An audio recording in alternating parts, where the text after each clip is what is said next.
الرجيم بسم الله الرحمن الرحيم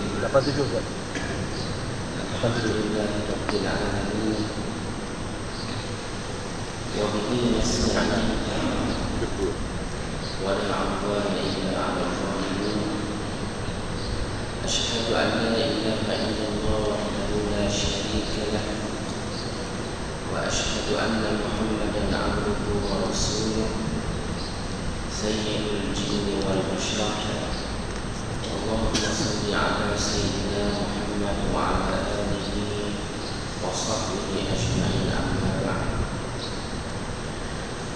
صاحب الفضيلة وإمام Tuan Bila yang dijawabkan kuasa Masjid Al-Hasanah yang Mekah ini, Ashabul Fadilah, Lajnah Pakar Rujuk Masjid Al-Hasanah, seterusnya ibu bapa muslimin muslimat yang dirahmati Allah sekalian.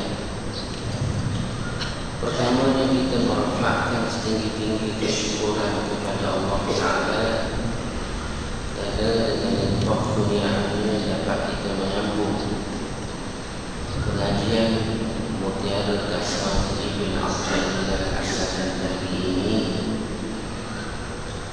dan juga bersyukur kita kehadiratnya Allah. Dapatlah sekali lagi kami ini kita berada di dalam bulan Rabiul Awal, bulan yang kelahiran Nabi kita sallallahu alaihi wasallam,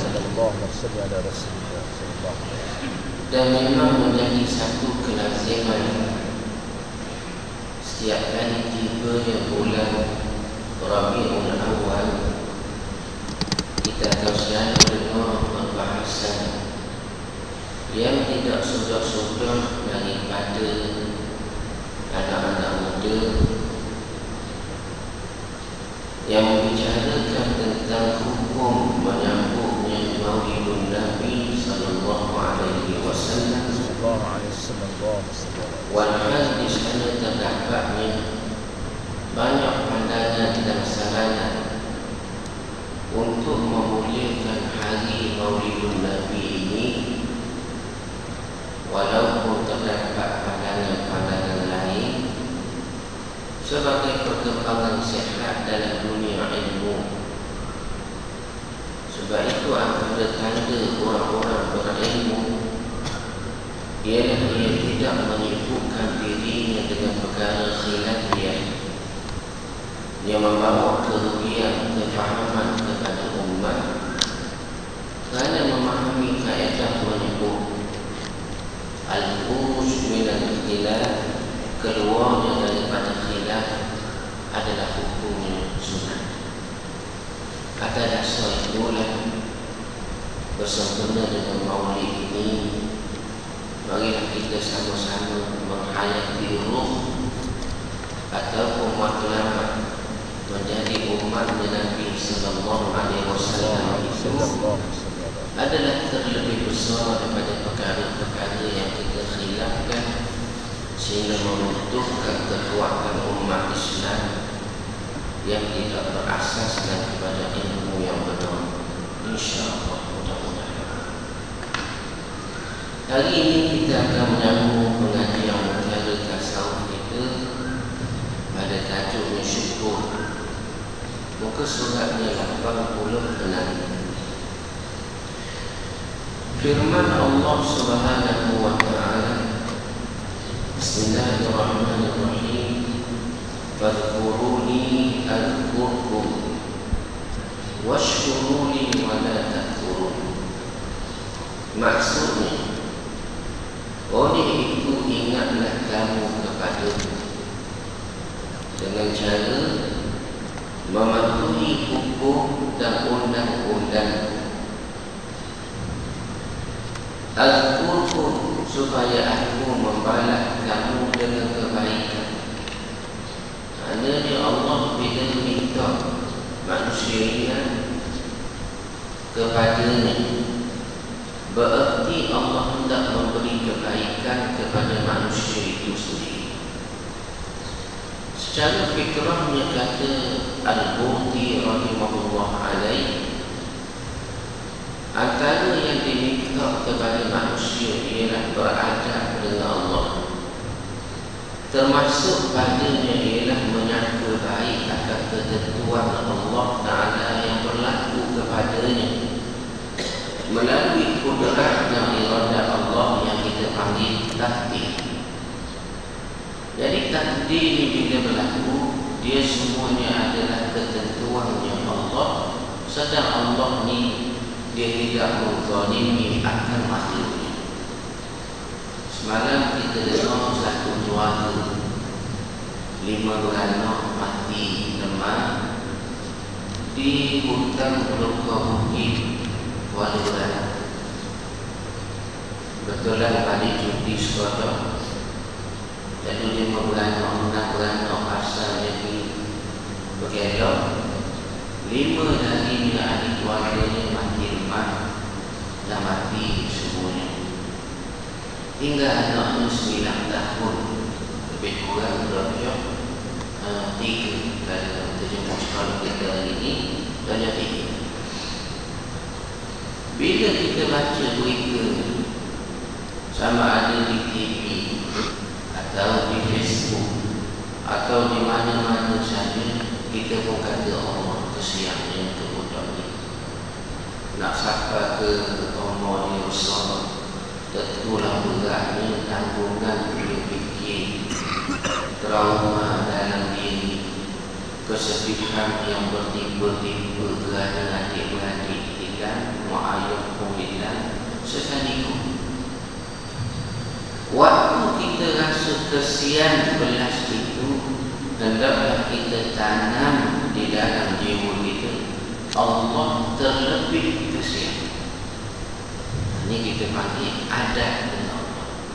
Lalu bila itu yang kita pasok dalam jiwa, segala benda yang berlaku atas dunia itulah takdir, baik qada dan qadar yang dikhilaf di kalangan ulama apa maksudnya, yang mana dulunya. Maka tentu kita akan bertambah kebaikan pada diri sendiri kerana meletakkan sifat Tuhan itu seperti mana yang ditetapkan oleh Tuhan.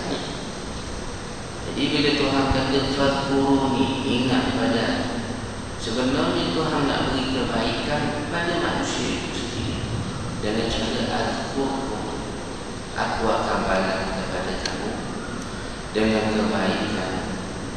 Washkuruni wa la takfurun, dan bersyukurlah banyak-banyak manusia kepada aku. Jangan kamu kufur akan nikmat.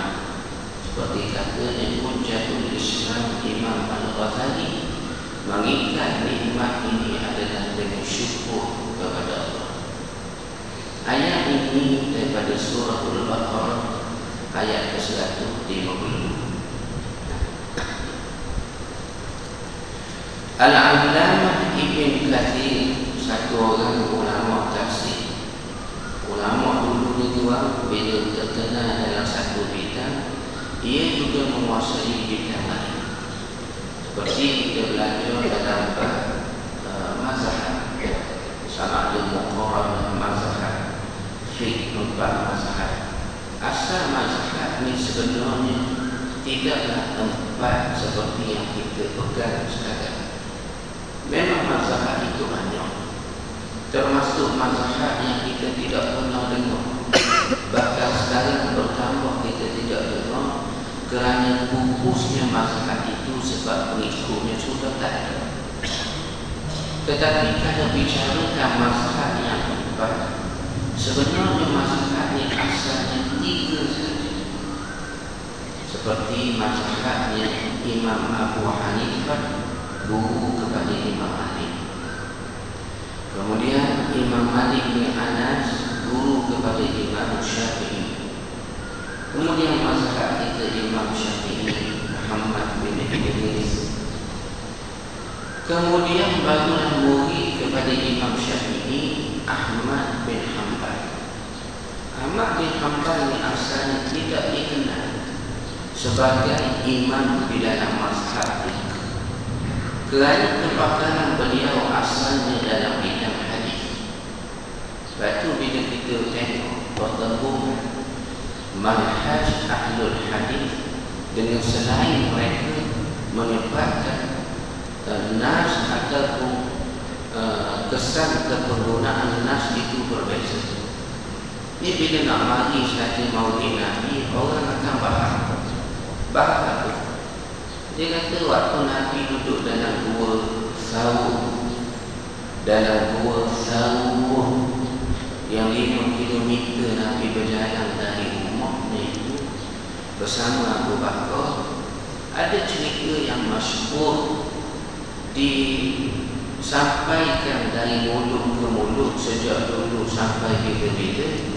Abu Bakar memasukkan kedua kakinya ke dalam lubang di gua itu, bimbang kalau keluar binatang berbisa mengganggu Nabi. Pada malamnya hijrah. Lalu menurutnya martabat riwayat ini, katanya hadisnya muka, kedudukannya lemah dan muka. Tetapi kalau kita belajar manhaj ataupun metode, ahlul hadis dia meriwayatkan kedudukan menyanyinya hadis, tetapi dalam menentukan hukum hendaklah diserahkan kepada fuqaha ahli fiqh. Dia tak boleh semua orang nak jadi ahli fiqh. Dia tidak semua orang boleh memberi fatwa. Tidak. Dia mesti cukup dengan syarat. Lalu ahlul hadis ada bahagiannya, sumbangannya, tetapi dalam menentukan hukum ialah para fuqaha, para alim kita dalam bidang fiqh. Sebab fiqh ini maksudnya sendiri faham. Faham bukan saja menghafal dalil, tapi memahami kehendak dalil. Faham bukan saja meletakkan dalil, memahami keadaan sehingga di manakah dalil ini perlu diletak. Lalu benda ini dipaham dalam hadis. Kalau Imam Ahmad bin Hanbal asalnya ahlul hadis, dia tidak dikenal dalam bidang fiqh, sehingga dia mendalami fiqh baru diterima fiqh dari Ibn Hajar al-Asqalani, alim dalam bidang fiqh, tetapi terlebih alim dalam bidang hadis. Lalu orang menerima hadis darinya tidak banyak mengambil fiqh darinya. Imam Nawawi yang mengarang karyanya Al-Majmu' yang banyak jilid, dia terkenal dalam dua bidang, tetapi kefaqihannya dalam bidang fiqh lebih dikenal, maka menjadilah dia imam, menjadi imam antara imam-imam ulama di dalam masalahnya Imam Syafi'i rahimahullah. Lalu sebab itulah bila kita belajar susunan ataupun manhaj di mana letaknya boleh mengelakkan banyak benda kita bertumbuh, dengan sebab adanya orang-orang yang jahil dalam masyarakat yang membicarakan soal-soal dengan bukan ahli. Jadi kalau kita bukan ahli, kita tinggal. Ini bila nak mau ini, ada satu tempat dia buat, dia kata ustaz kita nak buat forum, kita bagus. Lalu forum ustaz kita nak minta ustaz bercakap tentang persoalan khilafi. Saya kata minta maaf tuan, saya tak pandai soal khilafi.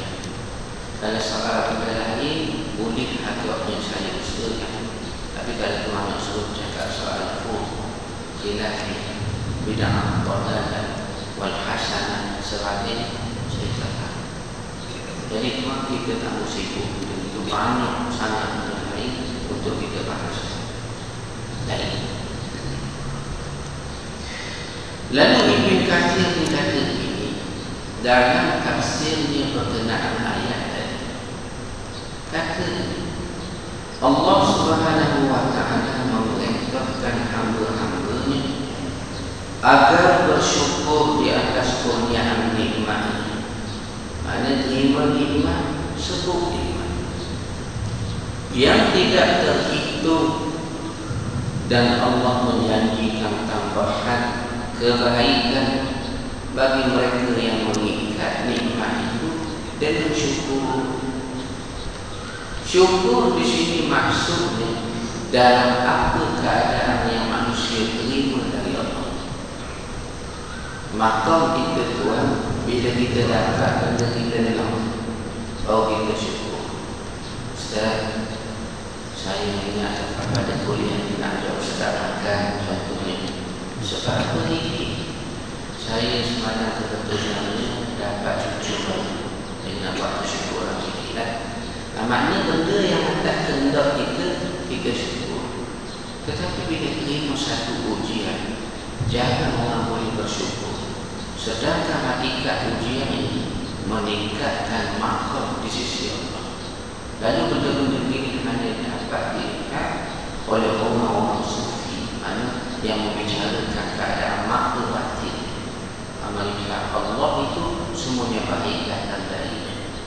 Itu kata Sambung bin Hamzah, kalau kami berdoa lalu Allah kabulkan, kami bersyukur sekali. Sebaliknya kalau kami berdoa Allah tangguhkan, kami bersyukur 10 kali, kerana Allah mengatur yang lebih baik. Tapi Tuhan itu yang kita pakai usaha sikit-sikit, mudah-mudahan dapatlah kedudukan lebih baik dengan sekehendak Allah.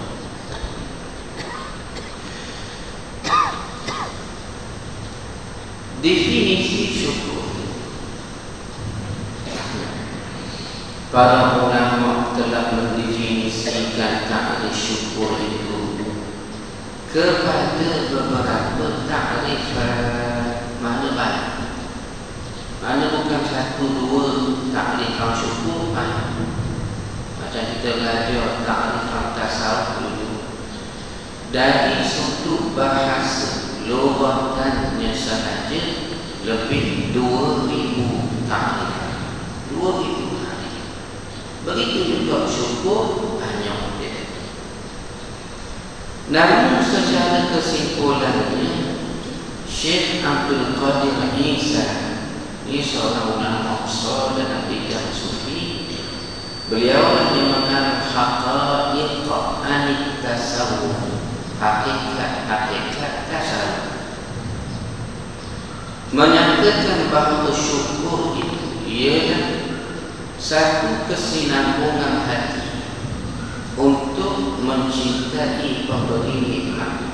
Mana syukur ni dia mari dalam jiwa, terasa insaf, nikmat Tuhan beri banyak tu. Sedangkan syukur tu tak berapa banyak.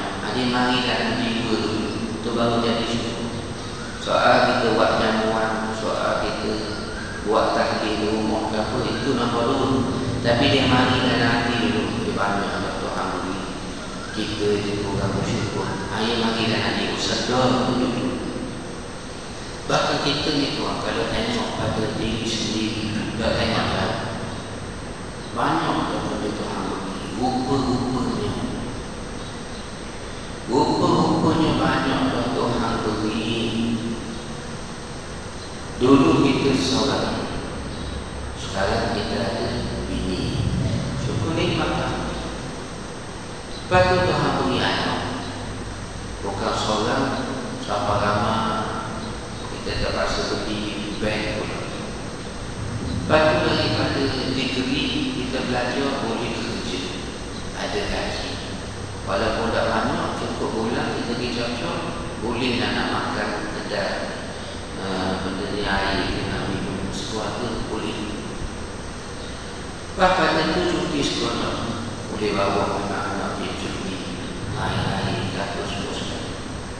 Kemudian balik kampung, waktu nak pergi umrah, kita boleh undur RM50 RM100. Wah, ini sebetulnya Tuhan beri banyak. Soalnya Tuhan sudah tunaikan janji. Apa janji Tuhan? Setiap makhluknya Tuhan jamin rezeki. Tapi di manakah janji kita? Yakni bersyukur. Itu kita kata Tuhan, kalau kita minta dengan Tuhan, Tuhan tangguhkan. Cuba tengok apa benda yang kita tidak tunaikan pada haknya Tuhan yang sepatutnya kita beri. Sebab itu hak Tuhan dalam makan tasawuf Ibn Atta'ilah menyebut, kalau kita baca makan yang ke-30 lebih, lebih. Atas menyebut apa? Tuhan ni namanya Al-Haqq dan ia lebih bersifat Al-Haqq. Maknanya kalau sebut Tuhan itu hak, hak ni maksudnya benar. Hak ni sifatnya wa qul ja'al haqq wa zahaqal batil. Bila mari yang hak, yang batil akan lenyap. Bila lenyap yang batil, yang kekalnya hak. Jadi hak itu akan kekal. Hak itu akan terzahir lebih daripada yang batil. Maknanya yang terlebih kita menunaikan hak kepada Tuhan ialah syukur. Sebab nikmat ni Tuhan tak sekira dan tak habis. Itu kata pepatah Arab, antara bahaya yang besar menimpa manusia ialah apabila ia selalu nak jadi orang lain. Bila kita nak jadi orang lain, kita jarang syukur dengan apa yang ada pada kita ini. Saya dengar cerita tuan-tuan, satu jemaah saya daripada Singapura. Tuhan beri pitik dia banyak. Waktu kita baca buku majalah motor, contohnya lah, saya dah baca, contoh kalau kita baca majalah motor, dia tengah baca majalah private jet. Maknanya dah pitik banyak sangat, ni kira nak beli benda gitu. Okey. Dia bawa saya pergi tengok buku di country high. Ustaz, saya bawa Ustaz tengok, saya nak beli. Saya ni pula kebetulan ni, Tuhan buat je ni tengoklah. Orang bawa untuk pergi tengok ni. Tapi saya ni, mari ambil saya. Tapi tak apa. Naik kereta. Sebab tu kalau saya tengok orang berluncur dalam masjid, saya tahu tuan-tuan ni biasa naik Lamborghini. Sebab ini dia berluncur dalam. Jadi dia bawa saya naik, kena berluncur. Allah kata, sahabat ni, kita tengok. Harganya 8 juta.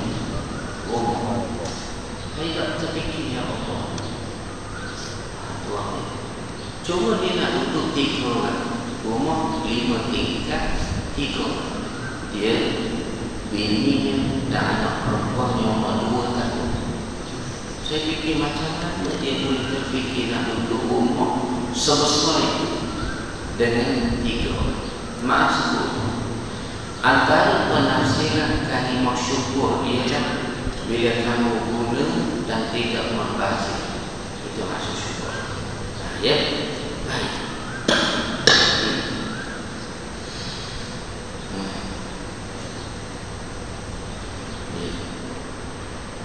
Menyatakan syukur itu ialah satu kesinambungan hati untuk mencintai pemberi nikmat, kesinambungan anggota badan untuk mentaati, dan kesinambungan lisan untuk terus berzikir memuji Tuhan. Maknanya jiwa dia penuh kerana dia balik pada fitrah. Fitrah manusia ni nak kepada Tuhan. Lalu bila orang mengasah fitrah dengan ingat hukum sepuh Tuhan, berbahagia selalu dalam keadaan fitrahnya suci, bersih. Syukur adalah maqam yang tinggi kerana ia mencakupi hati.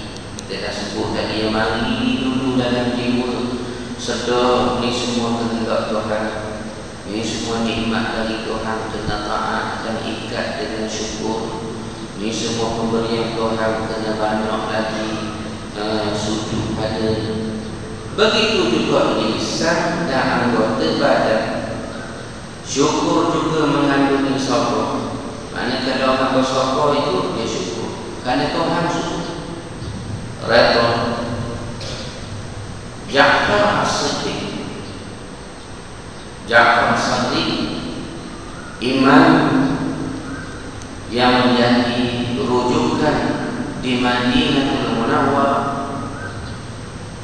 Satu kali ia tanya murid, mana maqam sabar.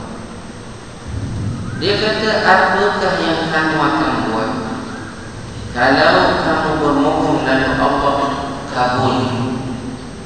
Lalu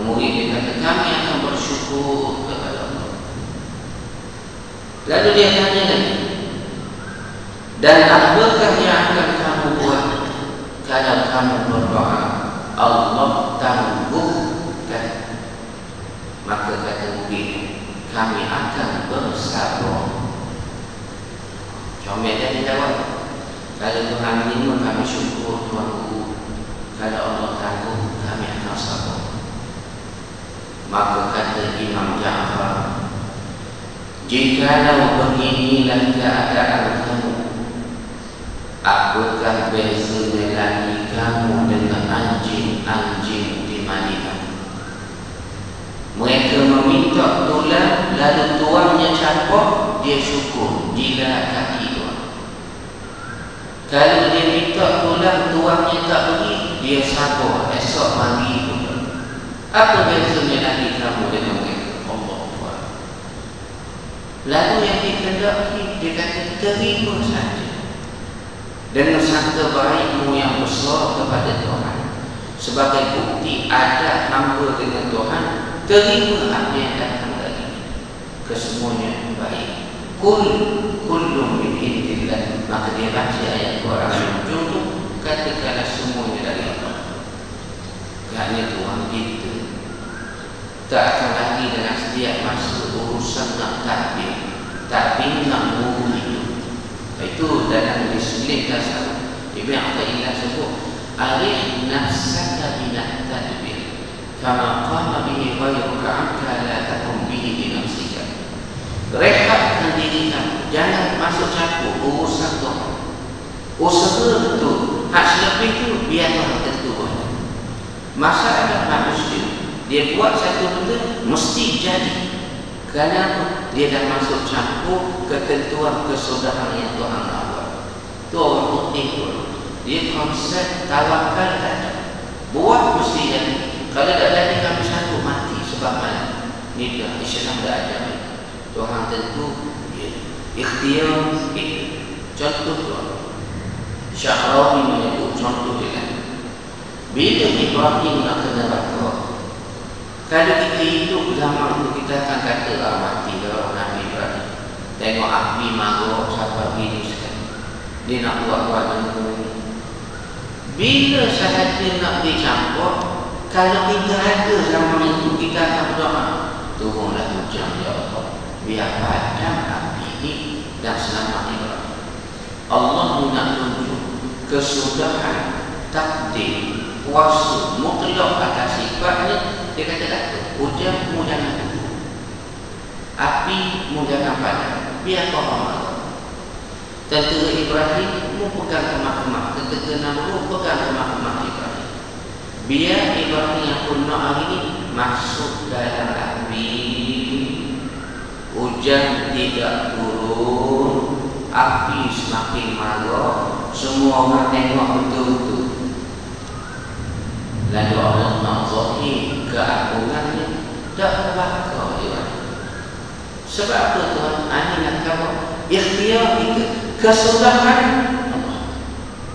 Itu dalam konsep takdir yang dibahas dalam disiplin kasar, terimalah.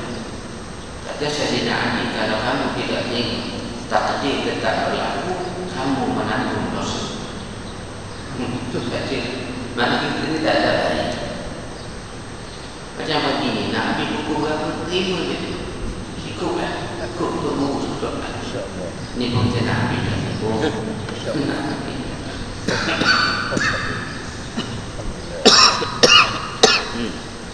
Ya.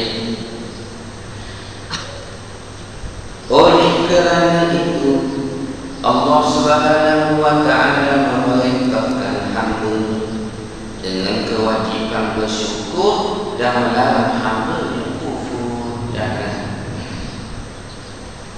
Abu Hamzah Al-Baghdadi berkata, jika Allah membukakan jalan kebaikan kepadamu, maka jagalah jalan tersebut. Bila mari rasa nak buat hidayah, kebaikan, ikat kebaikan dan rasa itu dengan selalu berhubung dengan Tuhan. Sebab akan ada syaitan membutuhkan jalan hidayah. Jangan sesekali engkau melihatnya dan merasa sombong dengannya. Saya ni ustaz rasanya kalau mati pun insyaAllah selamat dan Allah. Pasal saya semayang masjid semua 5 waktu saya semayang, duduk solat depan, ikut imam insyaAllah. Kalau kadang-kadang nanti saya buat imam, laju pada imam saya semayang. Mana Tuhan kita pun tak berani kata itu. Jangan kamu merasa sombong dengan. Akan tetapi bersyukurlah kepada yang telah mengurniakannya, termasuk kita dapat buat ibadat. Kita ni Tuhan boleh dapat buat ibadat sebab Tuhan saja dorongkan. Kalau dengar ayat sebab ilmu kita banyak contoh ni, tak ke mana juga.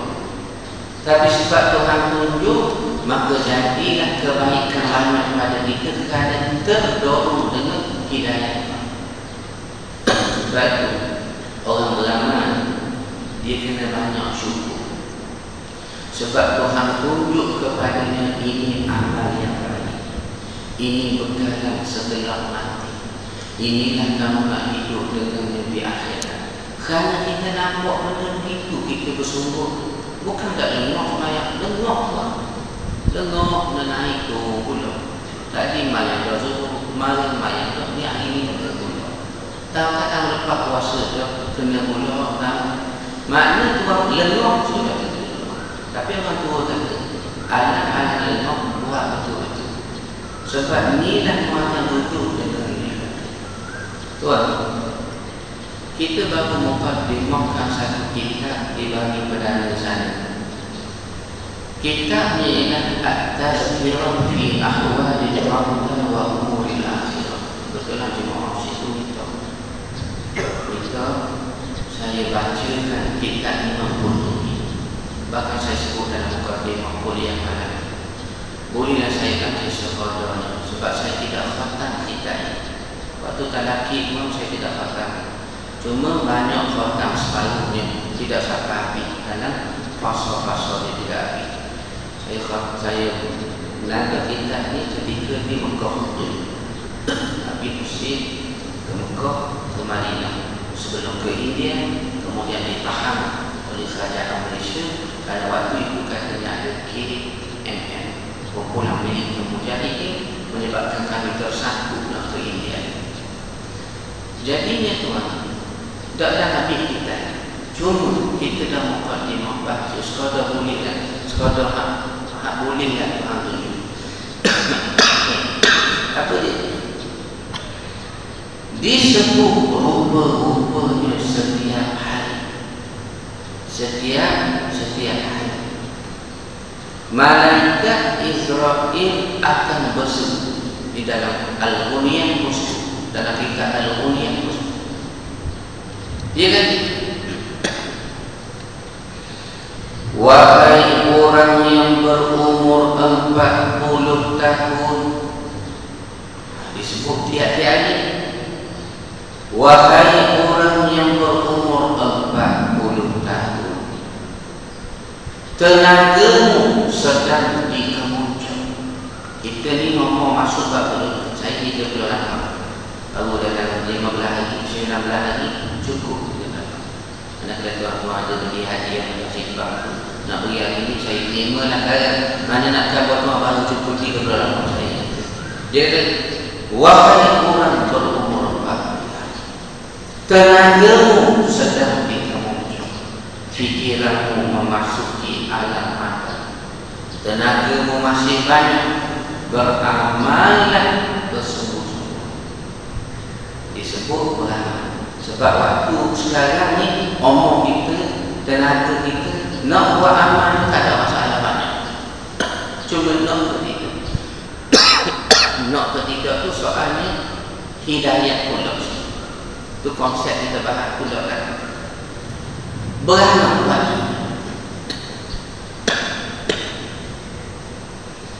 Dan disebut juga oleh malaikat Israel,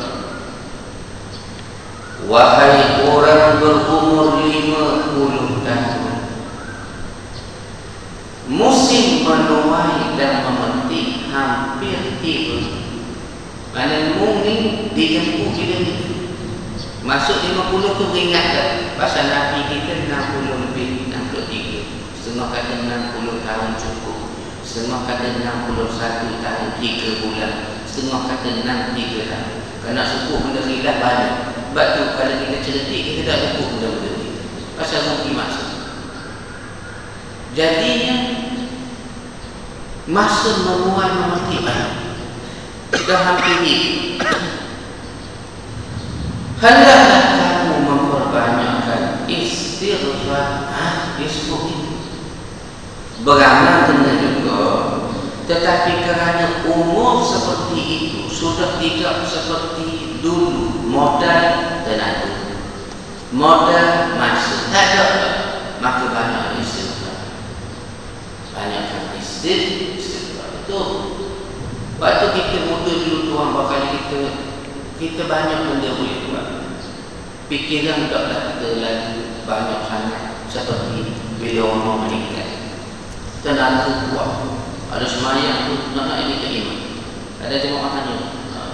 Ke imam muda lagi. Ustaz ni semayang ke tapi Ustaz banyak. Mana kuat lagi. Kalau dah ngomong hanya dia kata istighfar.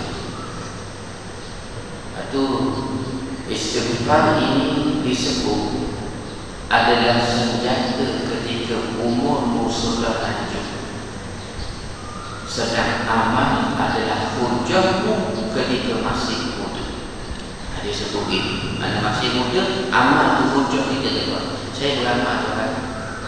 Tapi waktu kamu sudah lanjut, istighfar itu adalah hujah kamu keluar. Saya minta ampun banyak kepada ya.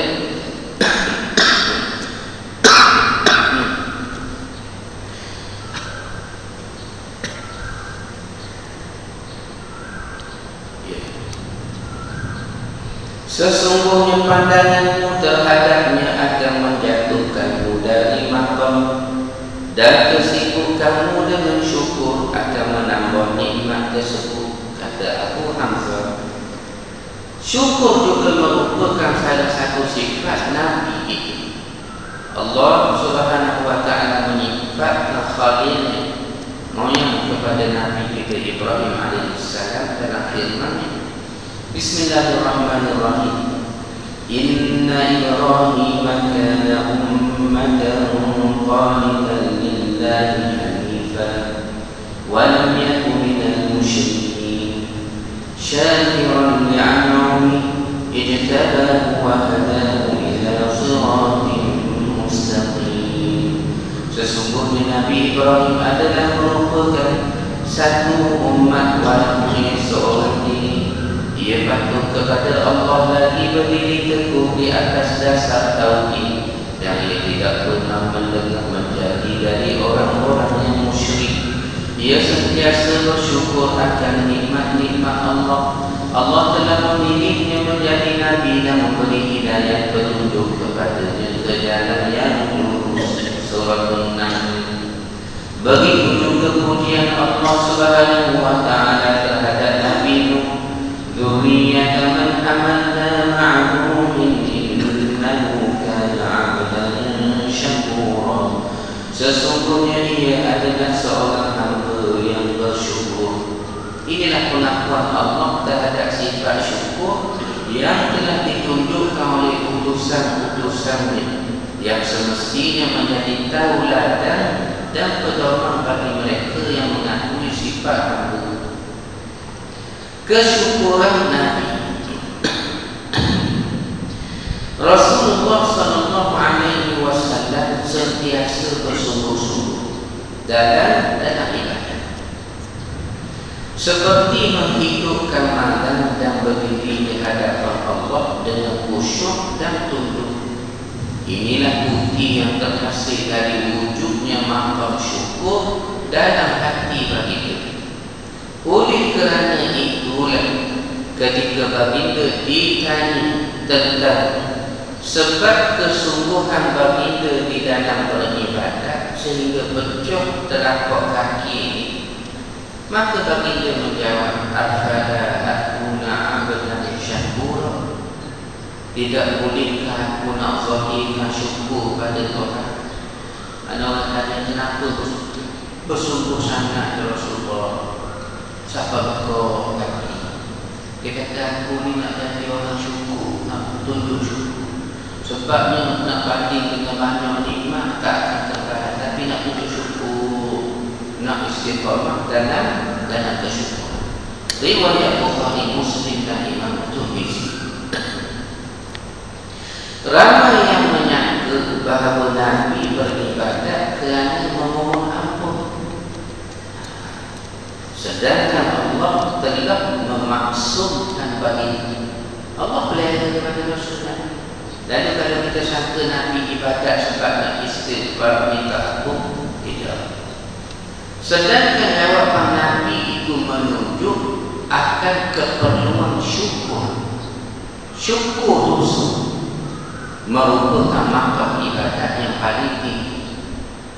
Sebagaimana Rasulullah SAW merupakan orang yang paling bersyukur, bagi dia juga mengajak para sahabat dan seluruh kaum mukminin supaya mencapai makam yang mulia ini, dan sentiasa memohon agar Allah memberikan kepada mereka pertolongan untuk berzikir dan bersyukur. Baginda bersabda kepada Mu'adz bin Jabal, "Usika ya Mu'adz, la tada'ana fi duburi kulli salatin taqulu Allahumma a'inni ala dzikrika wa syukrika wa husni ibadatik." Aku wasiat kepadamu Mu'adz, aku wasiat kepada kamu agar engkau jangan sekali-kali mengucapkan di penghujung solat, habis solat ingat ucapkan, "Ya Allah, tolonglah aku supaya aku ni boleh zikir semua." Mana tunjuk padamu supaya aku boleh syukur kepada kamu. Yang ni aku nampak nikmat kamu beri dalam sedekah dan beribadat dengan baik kepada kamu. Riwayat Abu Dawud, Nasai dan juga Hakim. Oleh kerana makam dan kedudukan syukur adalah makam yang tinggi, maka jalan untuk memilikinya juga penuh dengan ujian. Untuk capai makam ini, seorang hamba perlu kesungguhan dan usaha yang disertakan dengan keyakinan, kesabaran dan istiqamah. Oleh kerana besarnya mujahadah yang diperlukan bagi mencapai makam syukur, Allah telah menggambarkan kepada kita sikit sangat orang mampu bersyukur. Firman Allah, "Ya'maluna lahu ma yasha'u min maharib wa tamathil wa jifanin kal jawad wa jifanin kal jawad wa qulurir rasiyat ya'malu ala Dawud syukra wa qalilun min ibadiyash syakur." Dan sememangnya sedikit sekali di antara hamba-hambaku yang bersyukur. Allah juga menjelaskan bahawa kebanyakan manusia tidak bersyukur, meskipun nikmat kurnia dan anugerah Allah ke atas mereka sangatlah banyak. Ini dapat diperhatikan menerusi firman-Nya, "Wa inna rabbaka lahu fadlin 'alan nasi walakinna aktsarahum la yashkurun." Dan sesungguhnya Tuhan, wahai Muhammad, sentiasa melimpah ruah kurnia-Nya kepada manusia, tetapi kebanyakan mereka tidak bersyukur. Oleh kerana itu Allah sering mengingatkan manusia agar sentiasa mensyukurinya di atas segala nikmat yang telah dipinjamkan, agar manusia menyadari bahawa mereka sentiasa memerlukan Allah Ta'ala. Firman Allah, "Wallahu akhrajakum min butuni ummahatikum la ta'lamuna syai'an wa ja'ala lakum as-sam'a wal absara wal af'ida la'allakum tashkurun." Dan Allah mengeluarkan kamu dari perut ibu kamu dengan keadaan tak tahu apa satu-satu. Dia menurunkan kepada kamu pendengaran dan penglihatan serta hati, akal, fikiran, supaya kamu bersyukur. Firman Allah lagi, wa wassayna al-insana biwalidayhi ihsana hamalathu ummuhu kurhan wa wada'athu kurhan wa hamluhu wa fisaluhu 30 shahran hatta idza balagha ashuddahu wa balagha 40 sana qala rabbi awzi'ni an ashkura ni'mataka allati an'amta 'alayya wa 'ala walidayya wa an a'mala salihan tardah wa aslihni fi dhurriyyati inni tubtu ilaika wa inni minal muslimin. Setelah ia besar sampai ke peringkat dewasa yang sempurna kekuatannya dan sampai ke peringkat umur 40 tahun. Oh, banyaknya disebut tentang umur 40 tahun dalam Quran dan hadis. Berdoalah ia dengan berkata, wahai Tuhanku, ilhamkanlah daku supaya tetap bersyukur akan nikmat yang telah Engkau kurniakan kepadaku dan juga kepada ibu bapaku, dan supaya aku tetap mengerjakan amal yang soleh yang Engkau redai. Syukur berarti mengikat nikmat. Boleh ke Ustaz habiskan? Boleh. Allah Subhanahu wa ta'ala menjanjikan kepada orang-orang mukmin untuk mengurniakan tambahan nikmat-nikmatnya jika mereka mengikat nikmat tersebut dengan penuh rasa kesyukuran. Firman Allah lagi, wa in ta'adzana rabbukum la in syakartum la azidannakum wa la in kafartum inna 'adzabi lasyadid. Dan ingatlah ketika Tuhanmu berfirman, sekiranya kamu bersyukur, nescaya aku tambahi nikmatku kepada kamu wahai manusia, dan jika kamu kufur, sesungguhnya azabku amatlah keras. Ibn Athaillah kata, barang siapa tidak mensyukuri nikmat, maka dia telah menghilangkan nikmat tersebut, dan barang siapa mensyukuri, maka dia telah mengikatnya. Jika inilah yang dinyatakan oleh para sufi, maka dapat dipahami bahawa mengkufurinya bermakna seseorang itu telah memutuskan ikatan syukur dan mengundang kemurkaan, sebagaimana firman-Nya, wa daraballahu mathalan qaryatan kanat aminatan mutma'innatan ya'tiha rizquha ragadan min kulli makanin fakafarat bi'an'ami Allah fa'adhaqaha Allahu libasal ju'i wal khawfi bima kanu yasna'un. Dan berhubung dengan hal kaum yang kufur ingkar, Allah memberi satu contoh, sebuah negeri yang aman damai dan tenteram, yang didatangi rezekinya yang mewah dari tiap-tiap tempat, kemudian penduduknya pula kufur akan nikmat-nikmat Allah. Maka Allah menimpakan kepada mereka kelaparan, ketakutan, kesusahan, ekonomi jatuh, huru-hara, niaga jadi jatuh, meliputi keseluruhannya, disebabkan apa yang telah mereka lakukan. Surah An-Nahl. Pada hakikatnya, seorang yang bersyukur kepada Allah sedang mendatangkan kebaikan untuk diri sendiri. Orang bersyukur bermakna dia sedang buat kebaikan diri. Pasalnya Allah ni tak ada ujian.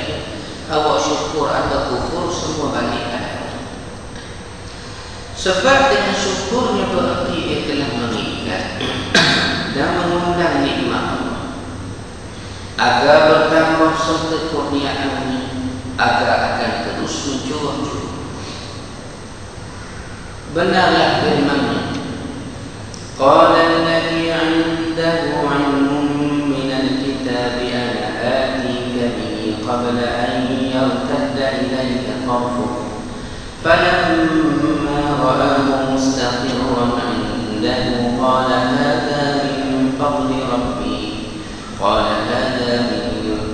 ربي ليبلوني أأشكر أم أكفر ومن شكر فإنما يشكر لنفسه ومن كفر فإن ربي غني كريم. Dan sesiapa yang bersyukur, maka kaidah syukur itu hanyalah untuk dirinya sendiri. Dan sesiapa yang tidak bersyukur, maka tidaklah melemahkan Allah, kerana sesungguhnya Tuhanku itu Maha Kaya, lagi Maha Pemurah. Oleh kerana itu, para ulama sufi selalu mengetuk pintu syukur kepada Allah dalam semua keadaan mereka, memujinya dalam segala urusan, dan mengakuinya sebagai zat yang maha menentukan segala sesuatu serta rekod terhadap segala ketentuan. Itulah caranya mereka meletakkan diri di hadapannya Tuhan dan mengukur ni'amnya Tuhan yang terlalu banyak. Hati mereka dipenuhi dengan cahaya makrifat. Lisan mereka selalu mengucapkan ayat-ayat pujian bersulam zikir kesyukuran.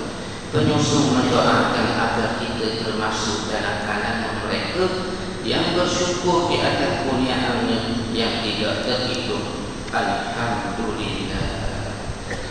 Apabila tajuk kita tuan, mudah-mudahan akan datang kita sambung tajuk baru, yakni syurga Allah Subhanahu wa Ta'ala. Kita ni tinggal 3 tajuk lagi ada betul ya. Nabi lah 3-4 tajuk dia bilang kita ada betul. Sebab pada itu insyaAllah kita akan baca tidak kita. Wassalamualaikum warahmatullahi wabarakatuh.